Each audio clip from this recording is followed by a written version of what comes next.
साल का सबसे बड़ा दिन होता है। ये केवल वर्ष में एक बार ही आता है। प्रत्येक महिला जब अपने भाई को फोन लगा कर रहती है कि भैया दूज जिम ना रहे हो कि नहीं, इस प्रकार से भाई जब बहन का फोन आते सही खुश हो जाता है और अपने बहन के घर के लिए निकाल लेता है। अब मेरी प्यारी बहनों, आज हम बात करने वाले हैं भाई दूज का शुभ मुहूर्त जाने। हमें किस समय भाई दूज बनानी चाहिए, भाई दूज पर कौन सी वस्तु नहीं बननी चाहिए, कौन सी वस्तु बहन को अपने भाई को मिठाई स्वरूप में खिलानी चाहिए। 23 अक्टूबर भाई दूज वाले दिन किया जाने वाला ये उपाय प्रत्येक महिला को करना है। जिनके भाई नहीं है वो महादेव को अपना भाई समझकर शिव मंदिर में इस उपाय को करें। जिनके भाई इस वर्ष नहीं आ पा रहे वो अपने घर के मंदिर में है छोटा सा कार्य करें। अब चलिए मेरी प्यारी बहनों, हम चलते हैं उसे भाई दूज की कथा की तरफ जो प्रत्येक महिला दिल से करती है। देखिए बहनों, ये भाई दूज कोई साधारण दिन नहीं है, ये यम द्वितीया का दिन है। इस दिन यदि घर की महिला या घर का कोई भी एक सदस्य मात्र तुलसी लकड़ी के दीपक वाले उपाय को करता है, उसे घर में धन धान्य में वृद्धि होती है, स्थायी लक्ष्मी का वास होता है। और जो मनोकामना शिवजी से उसकी प्यारी बहन करती है, शिव उन्हें स्वयं देते हैं। जहां यमराज स्वयं अपनी बहन यमुना के घर आए थे और उनसे तिलक करवाया था, तभी से यह पर्व बना जहां बहन का तिलक भाई के जीवन में सुरक्षा का कवच बन जाता है। इस वर्ष 2025 में भाई दूज का पर्व 23 अक्टूबर गुरुवार के दिन मनाया जाएगा।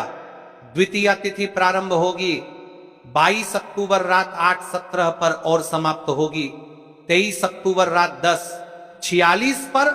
इसलिए उदया तिथि के अनुसार यह पर्व 23 अक्टूबर को ही मान्य है। और सबसे शुभ समय अभिजीत मुहूर्त सुबह 11:48 से दोपहर 12:33 तक। द्वितीय शुभ मुहूर्त दोपहर 1:13 से 3:28 तक। अमृत काल मुहूर्त शाम 6:56 से 8:44 तक। यही 3 समय भाई के तिलक और तुलसी दीपक उपाय के लिए सबसे शक्तिशाली रहेंगे। देखिए बहनों, यदि आपने साल भर आफत विफत करें, आपके जीवन में बहुत समस्या है, समस्या समाप्त नहीं हो पाती है, और जो समस्या चल रही है इसका मुख्य कारण भी नहीं पता है कि भैया समस्या किस वजह से है, हमने ऐसा क्या कर दिया, ऐसा कौन सा पाप कर दिया। तो ये जो साल में एक दिन आता है यम द्वितीया का, यानी कि भाई दूज का, तो आपको इस 23 अक्टूबर गुरुवार वाले दिन शिव मंदिर में अवश्य करना है।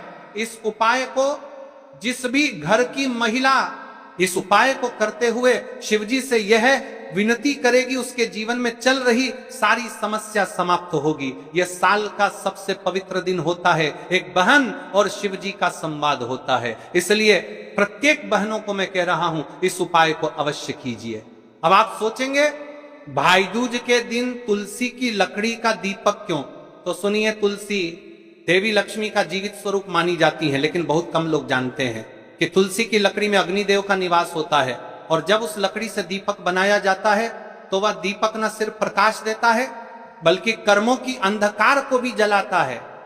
शास्त्रों में कहा गया है, तुलसी काष्ठेन दीपेन सर्व पापम विनश्यति, अर्थात जो व्यक्ति तुलसी की लकड़ी से दीपक जलाता है उसके जीवन के सभी पाप, बाधाएं और दुर्भाग्य स्वयं जल जाते हैं। और भाई दूज के दिन जब बहन अपने भाई के लिए आशीर्वाद मांगती है, अगर उसी क्षण घर या मंदिर में तुलसी लकड़ी का दीपक प्रज्वलित हो तो घर में शुभ फल कई गुना बढ़ जाता है।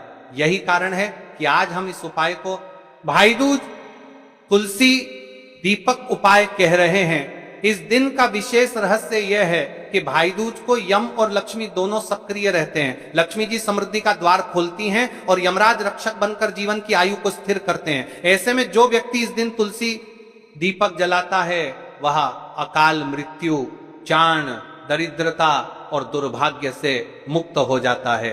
यह उपाय न केवल भाइयों की लंबी उम्र का आशीर्वाद देता है, बल्कि जो स्त्री इस दिन अपने भाई के नाम से यह दीपक जलाती है उसे भी अपने परिवार के सभी पुरुषों की रक्षा का पुण्य प्राप्त होता है।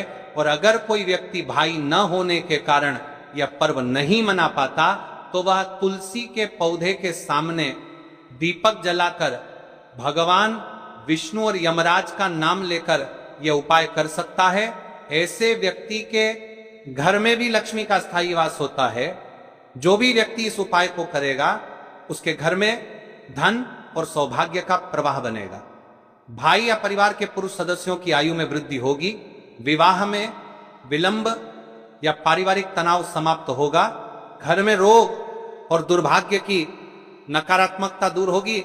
और सबसे बड़ा फल लक्ष्मी स्थायित्व, यानी धन आता रहेगा और टिकेगा। तो चलिए बहनों, अब उपाय के बारे में जान लेते हैं। अब बात करते हैं इस उपाय को करने के सही प्रारंभ की। सुबह स्नान कर लें, स्वच्छ वस्त्र धारण करें, उत्तर या पूर्व दिशा की ओर मुख करके बैठें, अपने सामने एक चौकी बिछाएं, उस पर लाल वस्त्र रखें, ऊपर भगवान विष्णु, माता लक्ष्मी और तुलसी माता की तस्वीर या प्रतिमा रखें। अब दीपक तैयार करें, तुलसी लकड़ी का दीपक लें या तुलसी काष्ठ की बत्ती बना सकते हैं, उसमें शुद्ध देसी घी डालें। दीपक जलाने से पहले यह मंत्र बोलें, तुलसी काष्ठ दीपाय नमः लक्ष्मी प्रियाय, दीपाय सर्व मंगल प्रदाय नमः। दीपक जलने के बाद माथा झुकाएं और संकल्प लें, हे माता लक्ष्मी, हे भगवान विष्णु, हे यमराज, इस दीपक की लौ से मेरे परिवार का जीवन आलोकित हो, घर में दरिद्रता का अंधकार सदा के लिए दूर हो। दीपक के समय दिशा और रहस्य अब आता है वह भाग जो इस उपाय का सबसे महत्वपूर्ण और रहस्यमय हिस्सा है। दीपक जलाने का सर्वश्रेष्ठ समय शाम 6:56 से 8:44 अमृतकाल, यानी जब घर में दीपक और पूजा की ज्योति सबसे सुंदर रूप में होती है। अब दीपक की दिशा और स्थान रहस्य सुनिए, इसे किसी साधारण जगह न रखें, बल्कि जहां धन का प्रवेश या परिवार का मुख्य द्वार है वहीं इसे रखना चाहिए, क्योंकि तुलसी दीपक की लौ जब उत्तर दिशा की ओर झुके तो वह कुबेर ऊर्जा को आकर्षित करती है, और जब पूर्व दिशा की ओर प्रकाश बिखेरे तो वह लक्ष्मी स्थायित्व को स्थिर करती है। लेकिन यही रहस्य मैं अंत में खोलूंगा कि इस दीपक को अंत में किस दिशा में घुमाकर बुझाना है जिससे भाग्य के द्वार खुल जाएं। अब वह रहस्य जिसका इंतजार आप पूरे वीडियो में कर रहे थे, इस भाई दूज 2025 के तुलसी लकड़ी दीपक को आपको अपने घर के मुख्य द्वार के अंदर दाईं ओर उत्तर पूर्व दिशा ईशान कोण में रखना है। परंतु दीपक की लौ उत्तर दिशा की ओर झुकी हुई होनी चाहिए, क्योंकि उत्तर दिशा कुबेर का निवास स्थान है। जब तुलसी अग्नि की लौ वहां झुकेगी तो वह धन आकर्षण शक्ति को सक्रिय कर देगी। और दीपक बुझाने से पहले धीरे से ये मंत्र बोलें, ह्रीं श्रीं क्लीं महालक्ष्म्यै नमः दीप ज्योतिर्मय सदा सुखम प्रदातु। अब दीपक को हल्के से दक्षिण दिशा की ओर एक बार घुमा दें। यह प्रतीक है कि यम ऊर्जा अब सुरक्षा कवच बन गई है। और फिर दीपक स्वयं बुझने दें, फूंक से नहीं। तो साथियों, इस भाई दूज पर तुलसी लकड़ी का दीपक जलाना सिर्फ एक परंपरा नहीं, बल्कि एक ऊर्जा साधना है, जहां बहन की आरती और तुलसी दीपक की लौ मिलकर एक ऐसी दिव्य तरंग पैदा करती है जो घर के हर कोने में शुभता, समृद्धि और शांति भर देती है। तो आप सब लोग 23 अक्टूबर गुरुवार को इस दिव्य उपाय को जरूर करें। और अगर आपके पास तुलसी की लकड़ी ना मिले तो तुलसी की बत्ती बना लें और देसी घी में जलाएं। बस श्रद्धा अडिग रखिए, परिणाम निश्चित मिलेगा। देखिए महाराज, यदि आपके जीवन में स्थायी लक्ष्मी का वास नहीं है, यानी दीपावली भी निकल गई हो, धनतेरस भी निकल गई हो, आपको अभी भी ऐसा लगता है कि जीवन में कुछ सफलता प्राप्त नहीं हो पा रही है, पैसा हाथ में आते से ही चला जाता है, तो ये जो साल का सबसे बड़ा दिन पड़ता है, ये द्वितीय, इस दिन घर की महिला को या फिर घर के किसी भी एक सदस्य को इस 3 तुलसी पत्ती वाले उपाय को अवश्य करना चाहिए। इस उपाय से घर में स्थायी लक्ष्मी का वास होता है। क्यों? यह उपाय हमें यम द्वितीया यानी कि दूज के दिन करना चाहिए, क्योंकि उसे दिन का फल 100 गुना बराबर हमें प्राप्त होता है। इसलिए ध्यान से सुने। अब बात करते हैं कि इस उपाय को किस समय करना चाहिए। देखिए महाराज जी, इस उपाय को करने के 2 समय बताए गए, सुबह का समय, प्रदोष काल का समय। कई सारी माता बहनें सुबह के समय इस उपाय को करना चाहती है तो वह सुबह के समय इस उपाय को कर सकती है। सुबह का समय सबसे शुभ माना जाता है, विशेषकर पूजा पाठ और उपासना के लिए सुबह का समय बहुत उत्तम है। सबसे श्रेष्ठ समय सुबह 7 बजे से 8 बजे तक यदि कोई व्यस्त है और वह इस उपाय को करना चाहते हैं तो सुबह 10 बजे तक कर सकते हैं। और यदि कोई माता बहन चाहे कि वह 12 बजे से पहले कर लें तो भी मान्य है। बस इतना ध्यान रखना है कि दोपहर 12 बजे से बाद नहीं होना चाहिए।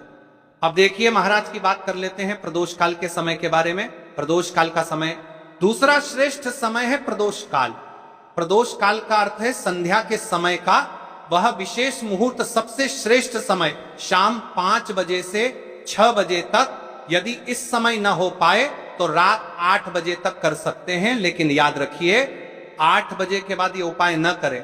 अब कई सारे लोग कमेंट करके हमसे ही समय पूछने लगते हैं कि महाराज जी आप ही बता दीजिए सबसे उत्तम समय कौन सा है, कौन सा समय चुने। यदि आप प्रदोष काल में करें तो दीपक साथ ले जाएं, यदि आप सुबह करें तो गंगाजल साथ रखें। दोनों समय पर भगवान विष्णु प्रसन्न होते हैं, आप किसी भी समय कीजिए।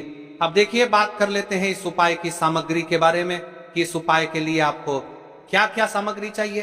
3 तुलसी पत्तियां ताजी हों तो उत्तम। यदि एकादशी का दिन है तो तुलसी नहीं तोड़नी चाहिए।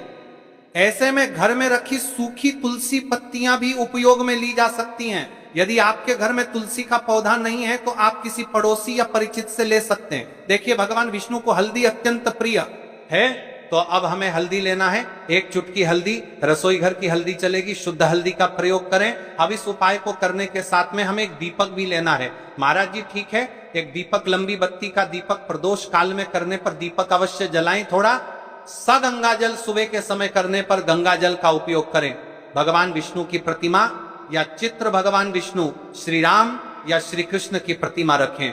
अब हम इस उपाय की पूरी विधि विस्तार से समझते हैं। शुद्धि और प्रारंभिक प्रार्थना, सबसे पहले आप स्नान कर लें या कम से कम हाथ मुंह धो लें। स्वच्छ वस्त्र पहने और पूजा स्थान को साफ करें। भगवान विष्णु की प्रतिमा के सामने आसन बिछाएं। तुलसी से प्रार्थना करके 3 पत्तियां लेना है। माता तुलसी, मेरे जीवन में अनेक कष्ट हैं, मैं आपसे विनम्रता पूर्वक 3 पत्तियां ले रही हूं, कृपया मेरी मनो